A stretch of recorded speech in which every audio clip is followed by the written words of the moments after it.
Olá, tudo bem? Bem-vindos à 7ª temporada do podcast Direito Empresarial Café com Leite. Esse é o podcast perfeito para quem busca conhecimento jurídico durante a correria do dia a dia. É a sua biblioteca em áudio gratuita, repleta dos principais textos e autores do direito empresarial no Brasil.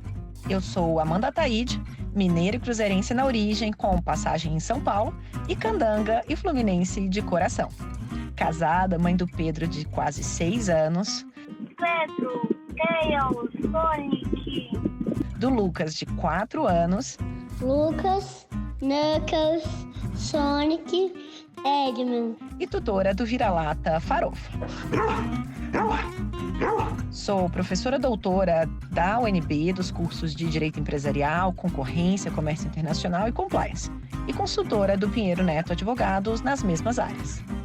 Este é um podcast simples, curto e gostoso, como um café da manhã, mais rapidinho durante a semana.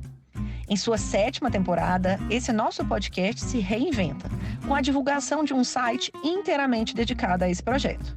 No site, os episódios são organizados tematicamente, facilitando o acesso a temas como teoria da empresa, fundamentos do direito societário, sociedades limitadas, sociedades anônimas e muito mais.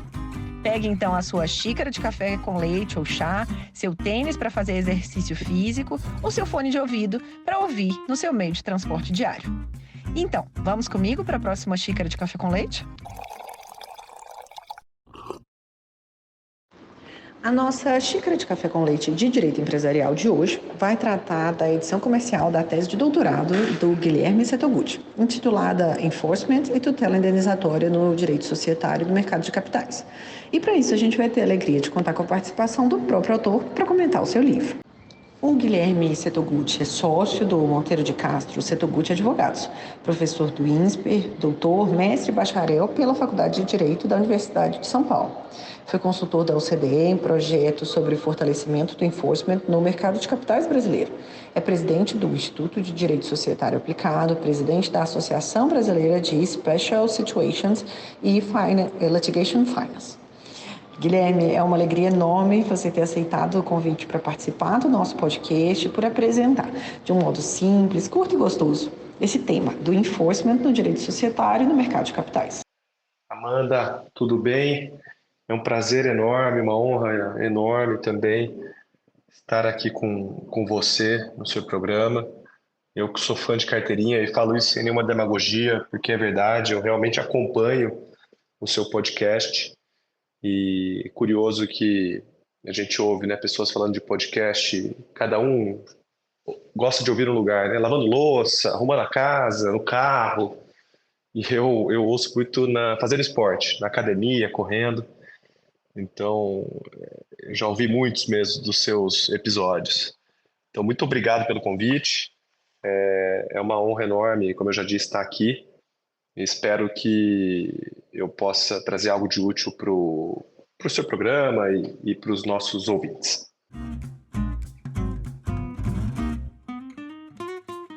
Guilherme, conta pra gente então, pra gente começar, como que foi que você chegou a esse tema para a escrita do seu doutorado, como que foi o processo de redação do texto, como que foi a experiência do doutorado? Compartilhe um pouquinho com os nossos ouvintes. Esse livro, Amanda, como você já adiantou, ele é a edição comercial da minha tese de doutorado. E na minha tese de doutorado, da mesma forma que eu havia feito com a minha dissertação de mestrado, que eu tratei de invalidação de deliberação assemblear, eu procurei temas de interface entre o processo civil e o direito societário, o direito do mercado de capitais. Eu fiz tanto mestrado como doutorado em processo, eu sou um processualista de origem, mas, embora processualista, sempre me interessei por esses temas híbridos, esses temas que aplicassem o direito material, e especialmente o direito societário. E o trabalho, como é que eu cheguei no tema? Como é que eu cheguei, né? Como é que eu escolhi esse tema? Eu parti basicamente de dois diagnósticos, ou duas premissas para que fizesse essa escolha. A primeira delas é de que há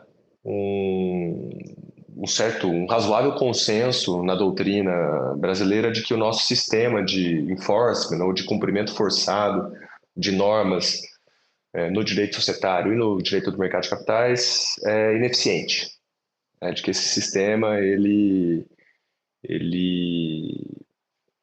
não funciona a contento para os fins e efeitos que nós gostaríamos. E aí há esse diagnóstico, a gente pode traçar uma série de razões para esse estado de coisas, razões de ordem cultural, razões de ordem institucional, social e, sem dúvida nenhuma, jurídicas.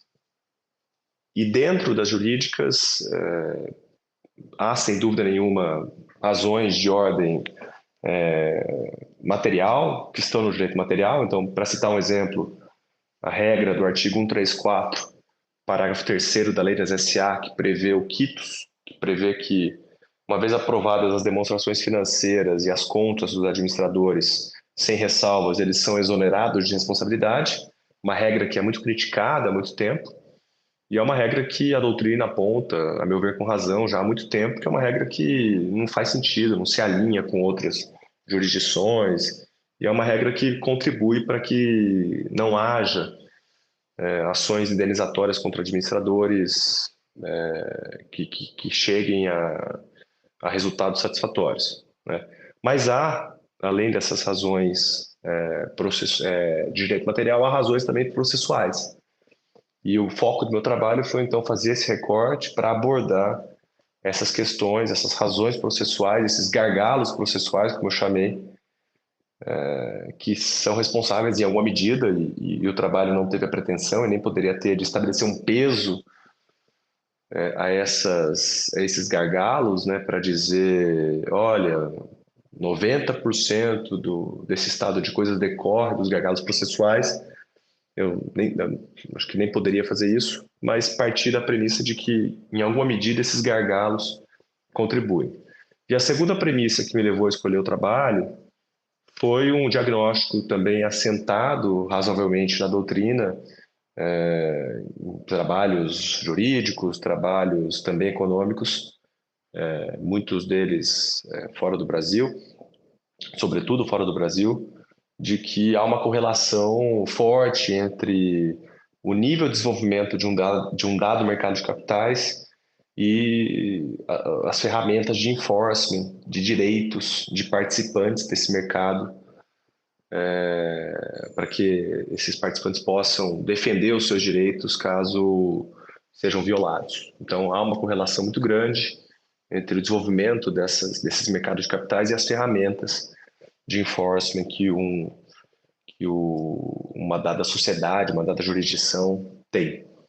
Então, foi em razão desses dois diagnósticos que eu escolhi. Senti à época que faltava um trabalho sistematizado para tratar dessas questões todas e procurei, então, fazendo vários recortes, né, várias delimitações, abordar esse tema.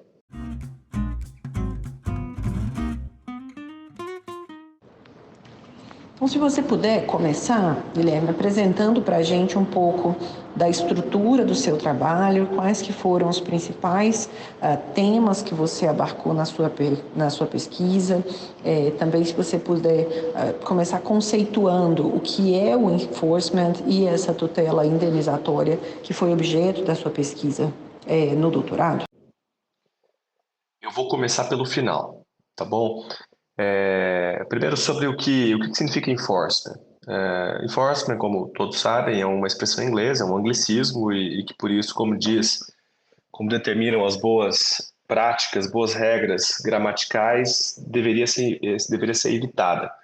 Mas eu acabei utilizando essa expressão porque é uma expressão que está, embora na doutrina brasileira isso seja um pouco mais recente, mas é muito assentada nessa doutrina estrangeira, não só de língua inglesa, para designar o que eu chamei de mecanismos de cumprimento forçado de normas, ou seja, mecanismos, ferramentas que a lei coloca à disposição do cidadão, do jurisdicionado, para fazer exigir o cumprimento de direitos que são desrespeitados, seja pela via judicial, seja pela via administrativa. Então, esse é o recorte que eu dei. E quando a gente fala de enforcement, a doutrina ela faz uma divisão dicotômica desde o começo entre enforcement público e privado. O enforcement público é aquele realizado por iniciativa de entes públicos. No Brasil, no caso do Brasil, na matéria que a gente está tratando, então, medidas que seriam tomadas pela CVM, medidas que seriam tomadas pelo Ministério Público, e do outro lado tem o enforcement privado, que seriam as matérias, né, as medidas que seriam tomadas por iniciativa dos particulares. E o foco do meu trabalho, quando a gente fala em tutela indenizatória, foi tratar dessas medidas do enforcement privado, sobretudo. Eu tratei também do enforcement público, mas o enfoque que eu procurei dar ao meu trabalho foi o do enforcement privado. E por isso também outro recorte que eu fiz foi da tutela indenizatória, porque sempre que a gente fala de qualquer cumprimento forçado de regras, de normas, a gente está falando de enforcement. Então, se tem uma ação de anulação de deliberação, por exemplo, isso é enforcement. Mas eu me foquei nas ações indenizatórias, né, nos mecanismos ressarcitórios, não apenas ações, mas mecanismos ressarcitórios. Por isso que a gente acabou falando muito de arbitragem, acabou falando muito de ação do 246, do artigo 246 da Lei das SA, que é a ação contra acionista controlador, indenizatória contra acionista controlador, a ação do artigo 159 da Lei das SA, que é a ação indenizatória movida contra os administradores. Então, por isso que o trabalho acaba tendo esse viés das ações indenizatórias. Bom, e respondendo à sua primeira pergunta, o trabalho é dividido, ele tem uma introdução, 3 capítulos e uma conclusão. O primeiro capítulo eu abordo a correlação entre o mercado de capitais, mercado de valores imobiliários e o cumprimento forçado de normas, ou seja, o enforcement, aquilo que a gente falou no começo da nossa conversa, a respeito da relevância de você ter um sistema de cumprimento forçado de normas efetivo para que o mercado de capitais se desenvolva. Eu trato também da preocupação que a gente tem que ter com o risco, né, do excesso de enforcement, porque o pêndulo ele não pode também ir muito para o outro lado e a gente ter ações predatórias e o que levaria a um aumento do custo de capital portanto, ao não incremento do nosso mercado de capitais. Aborda um pouco o debate a respeito desses modelos de enforcement público, privado ou misto, e basicamente falo do sistema brasileiro né, a falta de efetividade do sistema brasileiro de enforcement. Aí tem um segundo capítulo em que eu trato aí sim das questões processuais que são objeto do trabalho, abordo as ações indenizatórias previstas pela Lei das SA, abordo também a tutela coletiva e a Lei 7.913 de 89, que é aquela lei que prevê a ação civil pública por dano ao mercado de capitais, aos investidores. Abordo a questão de legitimidade ativa, do papel do Ministério Público, da CVM, das associações. Trato também do regime financeiro do processo, sobre despesas processuais, honorários de advogado. Falo bastante de arbitragem e um pouco do papel da CVM ao exercer essa função reparatória, a função indenizatória. Falo um pouco também de mecanismos de prova e abordo, por fim, questões relacionadas à especialização, varas empresariais. E aí, por fim, eu tenho um último capítulo em que eu proponho como uma solução parcial para esses problemas, porque ao longo do trabalho eu fui propondo uma série de saídas interpretativas, que eu disse, né? Saídas em que a gente não precisaria mudar o texto legal, bastaria interpretarmos ou aplicarmos corretamente a lei a fim de que pudéssemos ter um incremento dessa falta né, dessa efetividade. Mas no final eu proponho também uma saída contratual por meio do negócio jurídico processual, sugerindo uma série de situações em que nós poderíamos, nós, os agentes econômicos, poderíamos disciplinar o exercício de faculdades, de poderes, de ônus, de direitos, enfim, de situações jurídicas, processuais, de maneira mais efetiva, a fim de que a gente pudesse, com esses negócios jurídicos processuais, superar, ainda que parcialmente, esse estado de coisas de uma certa inefetividade.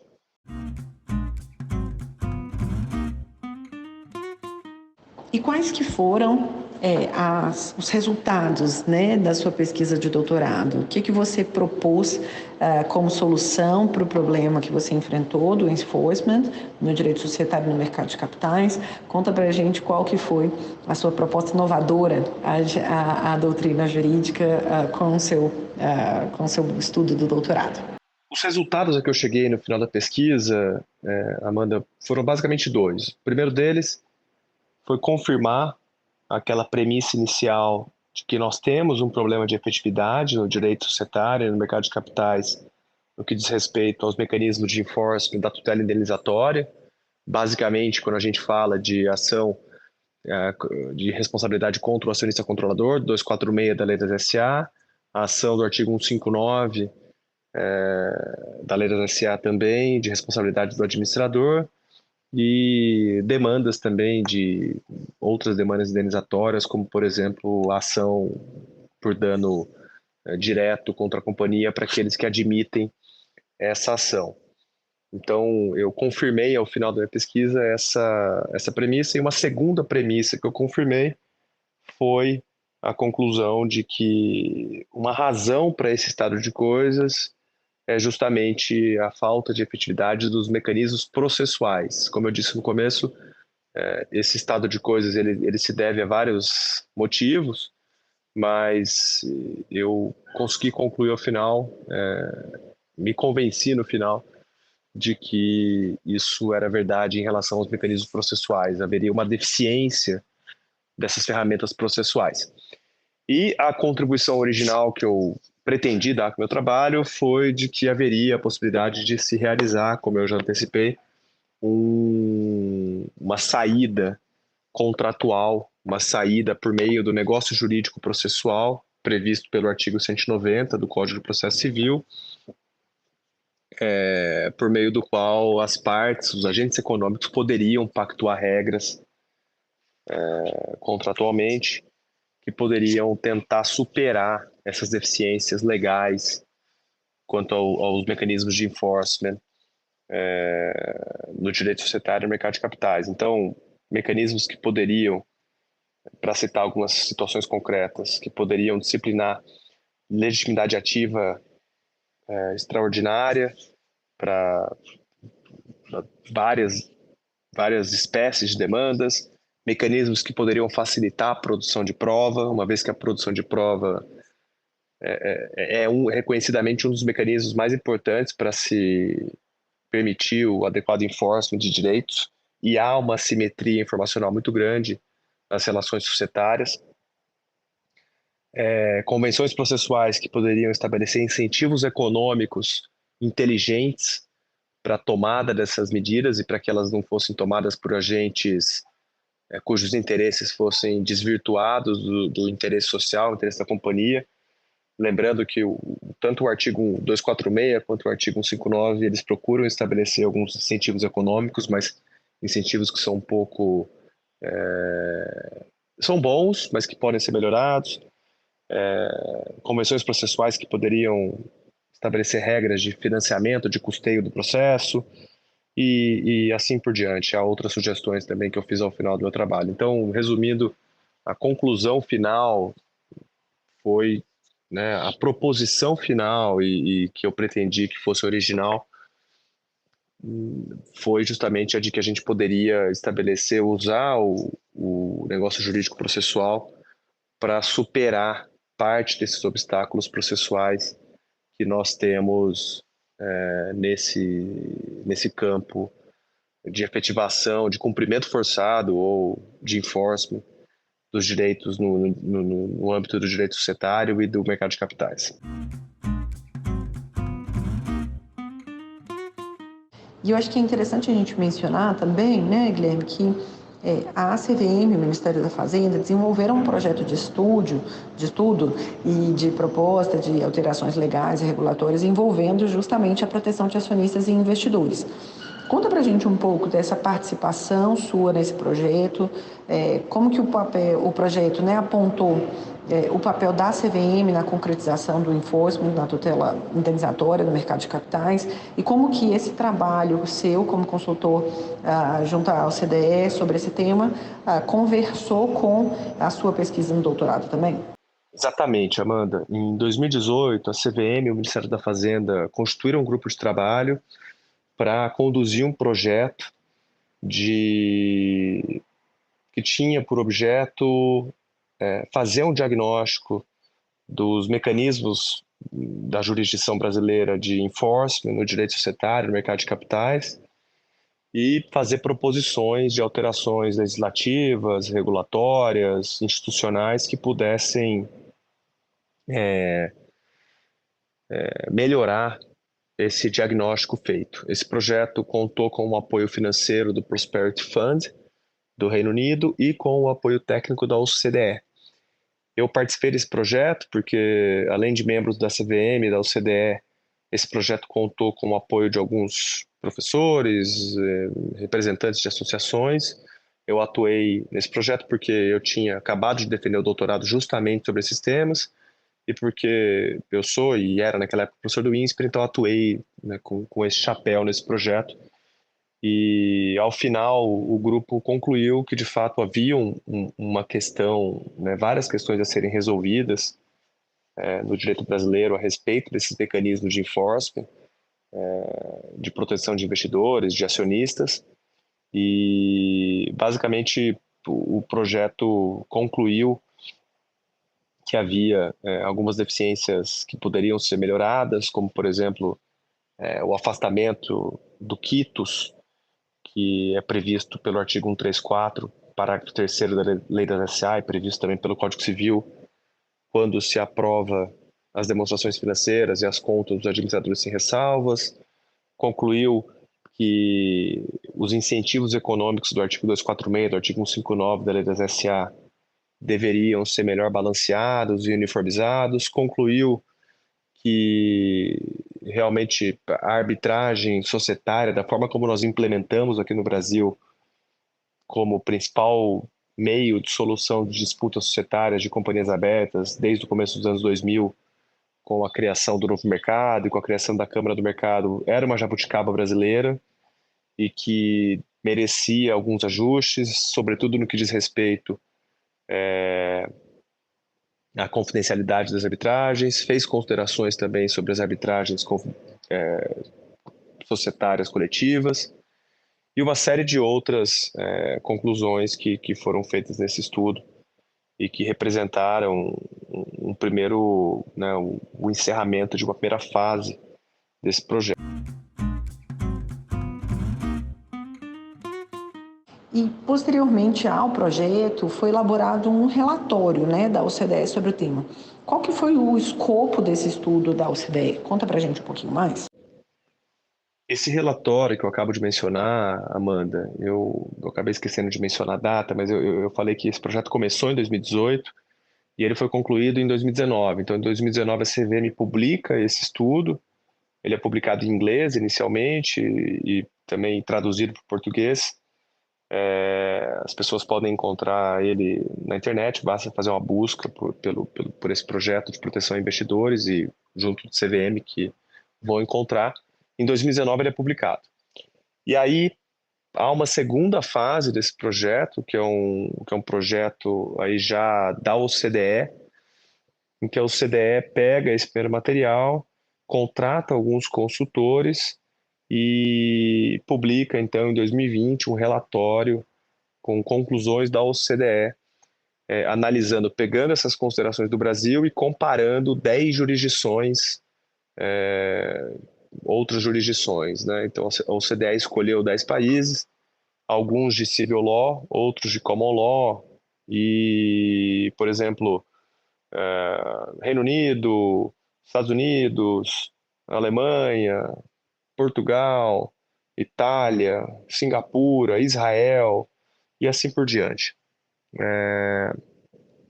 E eu fui um desses consultores. Então, a OCDE publicou em 2020 esse relatório, também pode ser encontrado no site da OCDE, e ele contou com foi um apanhado, né, de 3 relatórios, um elaborado por mim, que eu analisei essas jurisdições à luz das conclusões sobre as questões do Brasil.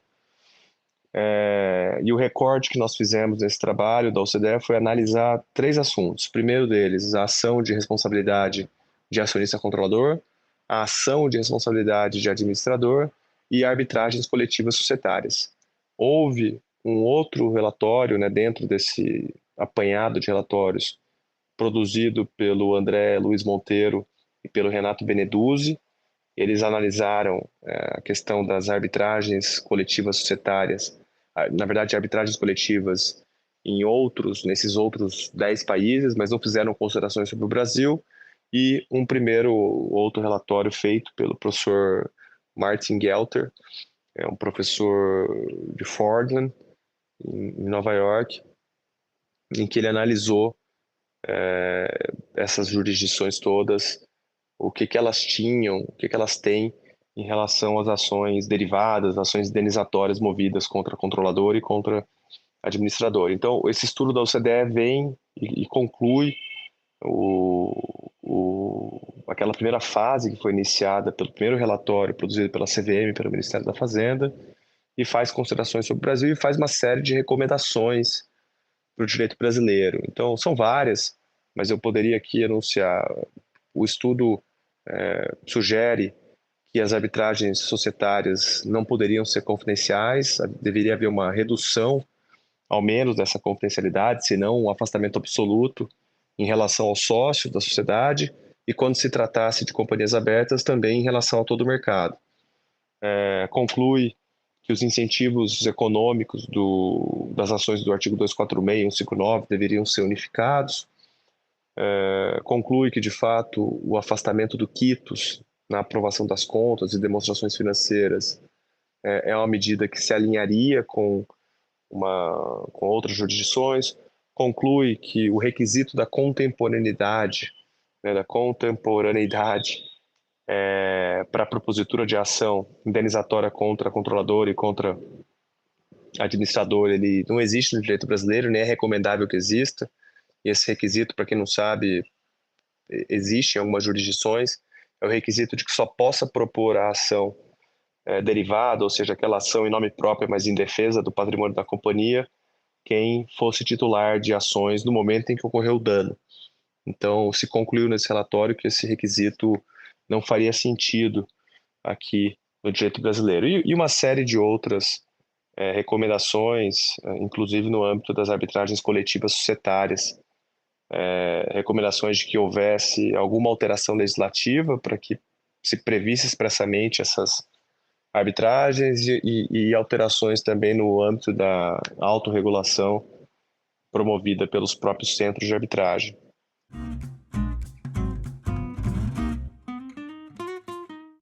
E ainda sobre o relatório da OCDE, quais que foram as conclusões desse estudo? Na sua opinião, quais que foram as conclusões, né, que foram alcançadas por esse relatório? Foram efetivamente aplicadas pelos órgãos reguladores, pela CVM, por exemplo? Como que tem sido atualmente essa implementação do enforcement privado no mercado de capitais no Brasil? As principais conclusões do estudo foi que, de fato, no Brasil, a gente teria um problema de deficiência de efetividade, de falta de efetividade desses mecanismos, e de que haveria espaço para melhora desse estado de coisas, seja por meio de alterações legislativas, como algumas dessas que eu mencionei, seja por meio de alterações institucionais, como, por exemplo, pela ampliação de varas e câmaras empresariais em todo o Brasil, e pelo treinamento de juízes nesse sentido, e também por alterações autorregulatórias no que diz respeito especificamente às arbitragens coletivas societárias, ou seja, por meio da criação de regras específicas pelas câmaras de arbitragem. E, de fato, algumas dessas conclusões acabaram sendo já implementadas pela CVM. Em 2022, houve a publicação de 2 resoluções que foram fruto dessas conclusões. A primeira delas foi justamente a resolução CVM 70,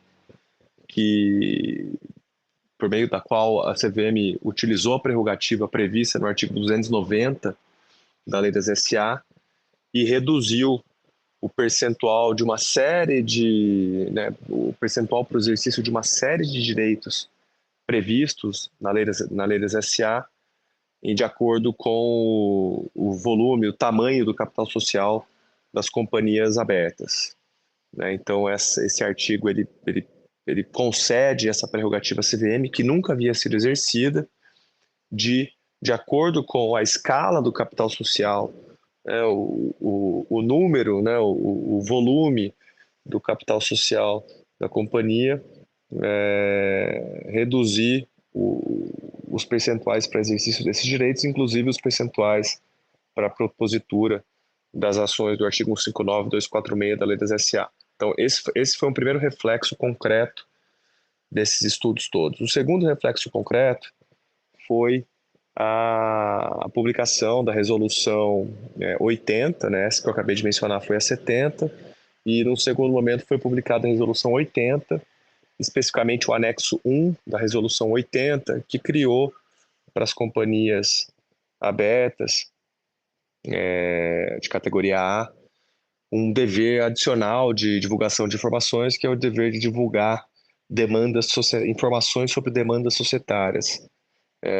Então, a partir dessa regra, as companhias abertas, os emissores que estivessem envolvidos em disputas societárias, e aí é uma definição do que é uma disputa societária nessa regra, deveriam comunicar ao mercado a existência dessas demandas, para que o mercado então tivesse informações suficientes para tomar decisões de investimento a respeito dessa companhia. Então, essas foram duas já conclusões, duas manifestações concretas dos resultados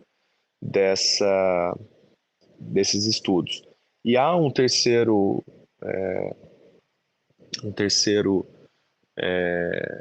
aspecto em andamento, que é o seguinte: após a conclusão do estudo da OCDE, a pedido da CVM e do Ministério da Economia, o Gustavo Gonzalez, que eu sei que já veio falar aqui com você mais de uma vez, e eu preparamos um projeto de lei, um anteprojeto de modificação tanto da lei das SA como da lei do mercado de capitais, a lei 6385, justamente para implementar essas modificações no que diz respeito à extinção ou à modulação dos efeitos do quitus, e modificações em relação às ações do artigo 159, 246 da Lei das SA, e também a confidencialidade para se afastar ou se reduzir a confidencialidade das disputas judiciais ou arbitrais societárias envolvendo companhias abertas. Esse projeto ficou sendo discutido no âmbito do Ministério da Economia e da CVM e de várias associações ao longo de praticamente um ano. Posteriormente, o João Ascioli fez algumas sugestões a esse anteprojeto, continuou sendo discutido, e aí, posteriormente, com a mudança do governo Bolsonaro para o governo Lula, foi criada a Secretaria de Reformas Financeiras, que é chefiada pelo secretário Marcos Pinto, que pegou esse projeto e reformulou ele, aproveitou boa parte do que nele estava, modificou muita coisa e criou muita coisa nova. Então é um projeto novo, mas que aproveita muito do anterior, desse debate todo que vinha amadurecendo desde 2018, e o secretário Marcos Pinto, então, pessoa extremamente competente, apresentou esse anteprojeto à Câmara dos Deputados, e ele hoje está lá. É o PL Se eu não me engano, o número é 2923 de 2023, né? 29 e 23. Enfim, as pessoas podem encontrar esse anteprojeto bastante procurando na internet, projeto como vem sendo chamado, do Private Enforcement, e ele está hoje no Congresso, enfim, aguardando o trâmite legislativo. Esse projeto, ele trata, como eu falei, das questões de confidencialidade das arbitragens, ele trata também da coletivização das disputas societárias. Esse é um ponto que a gente tratou muito no relatório da OCDE, e no primeiro, um pouco menos, mas também naquele primeiro trabalho da CVM, mas a gente tinha optado por deixar ele de fora, por achar que ele não estava ainda maduro para ser submetido a uma alteração legislativa, mas ele acabou constando nessa nova versão do anteprojeto, e hoje está lá no Congresso. E há também propostas em relação às ações do artigo 59, 246 e outras questões também de igual importância.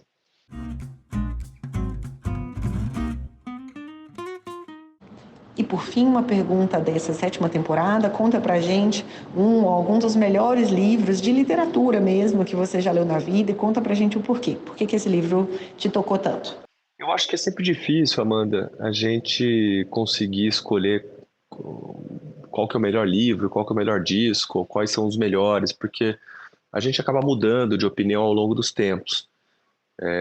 Eu lembro que quando eu era jovem eu era um pouco obsessivo com esse tipo de lista, a respeito dos mais variados aspectos do imaginário popular, pop, e um pouco na linha daqueles personagens do livro do Nick Hornby, que depois virou um filme, Alta Fidelidade.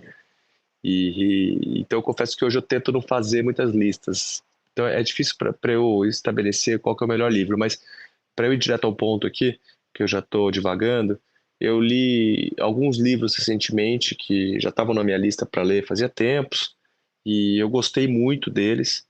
São os livros da Rachel Cusk. É uma trilogia, que, se eu não me engano, começa em 2012 ou 2014. O primeiro livro, na tradução para o português, é Esboço. O segundo se chama Trânsito. E o terceiro se chama Mérito. Eles foram publicados aqui no Brasil na editora Todavia, e são livros importantes, que representaram algo de importante na literatura contemporânea. Eu sempre achei que seriam livros um pouco herméticos, de difícil leitura, mas eu li eles. São livros curtos, mas são livros muito interessantes. Me identifiquei muito com a narradora e também com outros personagens, então eu recomendo fortemente esses livros, que eu li recentemente. Já deveria ter lido há muito tempo, mas li apenas recentemente, e são realmente muito interessantes.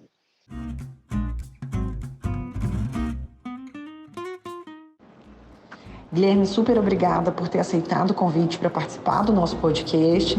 Tem um tempo grande que eu já estou aqui torcendo para você aceitar o convite para participar. É uma alegria enorme poder te ouvir e poder aqui fazer com que os nossos ouvintes também consigam aprender com a sua tese de doutorado, seu livro, suas pesquisas, seu trabalho. Obrigada e até a próxima. Amanda, eu que agradeço. Super obrigado de coração. Eu me diverti nesse bate-papo com você. Espero que eu não tenha sido muito enfadonho para os seus ouvintes. Espero que a gente tenha conseguido tocar alguns pontos de útil. E mais uma vez, muito obrigado. Vou continuar aqui sendo um consumidor voraz do seu programa e acompanhando esse belíssimo trabalho que você vem fazendo. Muito obrigado novamente e até a próxima, Amanda.